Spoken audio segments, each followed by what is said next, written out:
सत्ताधारी मंत्रिमंडळाने महाराष्ट्राची यूपी बिहारपेक्षाही वाईट अवस्था केली अशी प्रतिक्रिया व्यक्त करताना संतोष देशमुख यांच्या कुटुंबियांना न्याय मिळवून देणार अशी ग्वाही खासदार प्रणिती शिंदे यांनी दिली।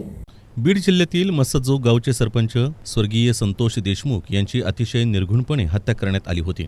त्यांच्या कुटुंबियांची खासदार प्रणिती शिंदे यांनी सांत्वनपर भेट घेतली। यावेळी बोलताना प्रणिती शिंदे म्हणाल्या की गेल्या 15 वर्ष सरपंच असणारे आणि सर्वांना सहकार्य करणारे संतोष देशमुख हे आदर्श सरपंच होते।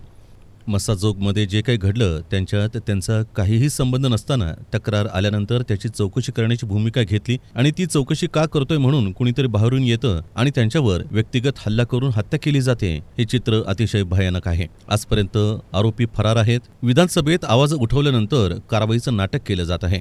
देशमुख कुटुंबीय सुद्धा भीतीच्या सावटाखाली आहे। त्यांना पोलीस संरक्षण मिळालं पाहिजे। संतोष देशमुख यांच्या आरोपींना अटक झाल्याशिवाय काँग्रेस गप्प बसणार नाही। या कुटुंबाला न्याय मिळवून देणार असल्याचं त्यांनी यावेळी सांगितलं। या प्रसंगी सोलापूरचे खासदार प्रणिती शिंदे, आमदार अमित देशमुख, लातूरचे खासदार डॉक्टर शिवराज काळगे, नांदेडचे खासदार रवींद्र चव्हाण यांच्यासह इतर नेते मंडळी उपस्थित होते।